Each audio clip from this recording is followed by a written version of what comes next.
Heavy rains have battered parts of KwaZulu-Natal, causing widespread flooding in coastal towns like Margate and Shelley Beach, where families are now dealing with damaged homes and blocked roads. The downpours, which started earlier this week and intensified over the weekend, have left residents scrambling to protect their belongings and stay safe amid rising waters. For parents trying to keep kids dry and warm during the holidays, it is a tough time, with some homes flooded and power cut in spots hit hard by the storms. Emergency teams have been out in force, helping people move to higher ground and clearing debris, but many worry about more rain on the way.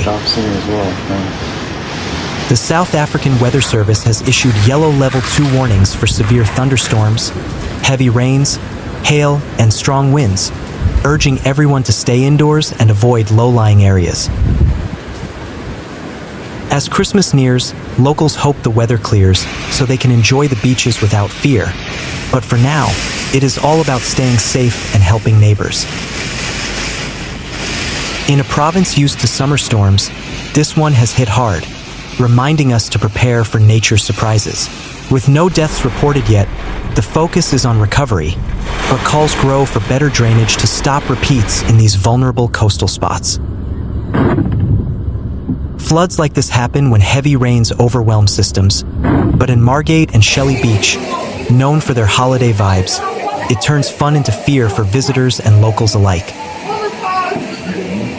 As details come in, many praise quick responses from teams, but long-term fixes are needed to protect these areas. The onset of heavy rains and flooding the rain started picking up early this week, with warnings from the South African Weather Service for severe thunderstorms leading to heavy downpours, hail, and damaging winds. By Friday, December 19th, 2025, areas along the KZN South Coast, including Margate and Shelley Beach, saw intense showers that caused flash flooding in low-lying spots. Rivers and streams swelled fast, overflowing onto roads and into homes, catching many off guard. In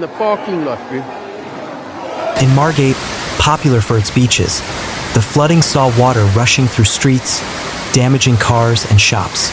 Residents like those in beachfront areas had to move furniture and sandbag doors to keep water out.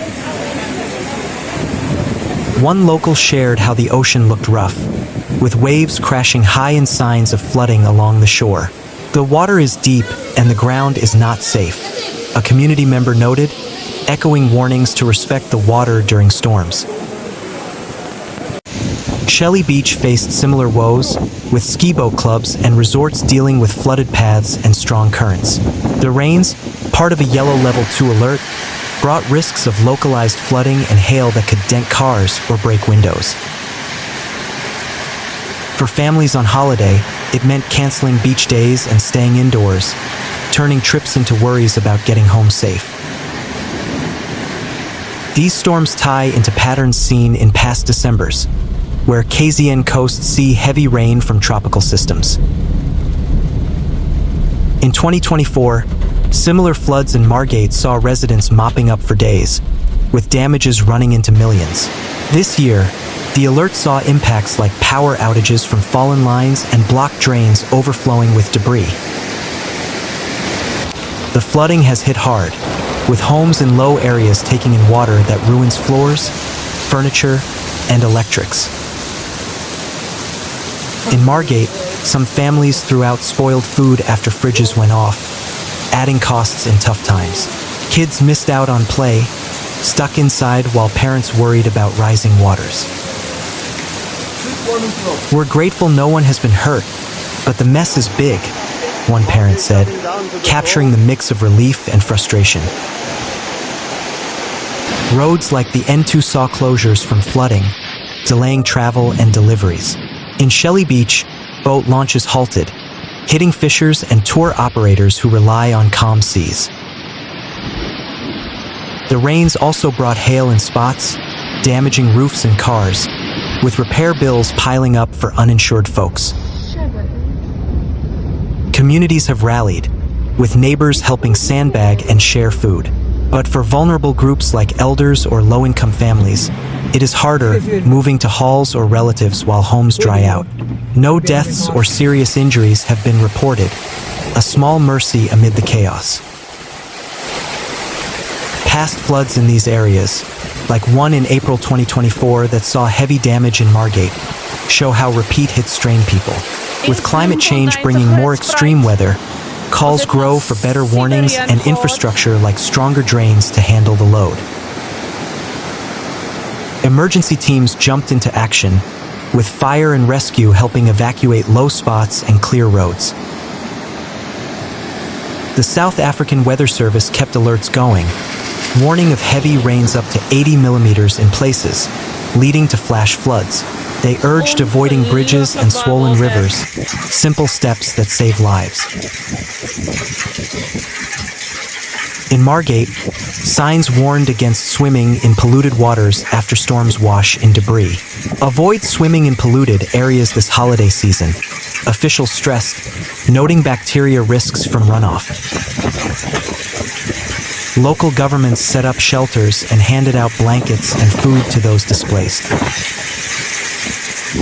In Shelley Beach, clubs like the Ski Boat Group helped with cleanups, showing community spirit. These measures tie into broader plans for disaster response, honed from past floods that claimed lives. KZN's south coast sees these rains from summer systems that bring moisture from the Indian Ocean, leading to thunderstorms and floods. The KZN Department of Cooperative Governance and Traditional Affairs, COGTA, has issued an urgent bulletin listing the following damages. Major sections of the R102 and several internal access roads in Margate and Shelley Beach have collapsed or been washed away. Sinkholes have appeared near the Marine Drive area, posing a severe risk to motorists. Several bridges connecting the South Coast communities are under assessment after sustaining structural damage.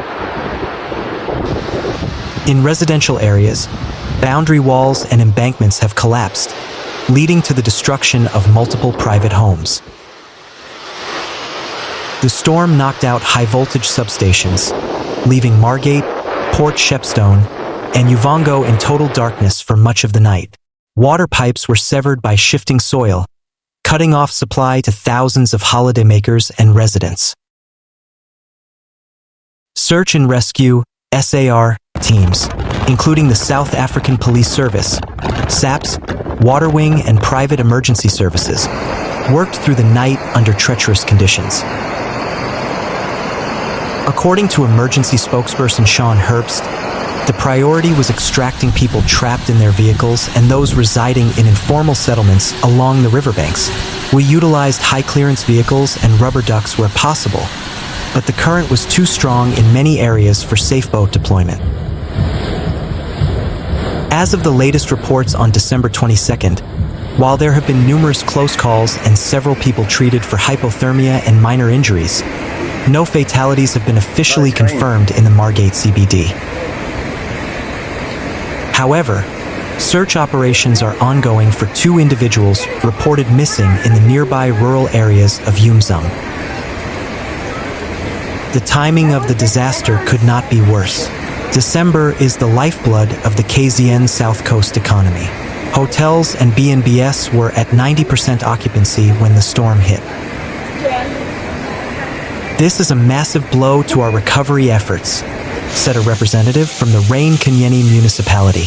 We have spent the year rebuilding after previous weather events, and to see our infrastructure dismantled just days before Christmas is heartbreaking. We are currently coordinating with the provincial government to declare a local state of disaster to fast-track emergency funding. Tourists have been advised to stay indoors and avoid all travel within the Rain-Kanyeni district until the floodwaters recede and engineers can verify the safety of the roads. This event is the latest in a string of severe weather occurrences hitting KwaZulu-Natal in 2025. Following the New Hanover floods in November and the eThekwini deluges earlier in February, climatologists are pointing to the warming Indian Ocean as a primary driver for these hyper-localized, high-intensity storm cells. We are no longer seeing once-in-a-100-year floods. We are seeing them every year, or even every few months, explained climate scientist Dr. Sarah Naidoo. The geography of the South Coast, with its steep hills and river valleys, makes it a high-risk zone for flash flooding as these storm systems become more energetic.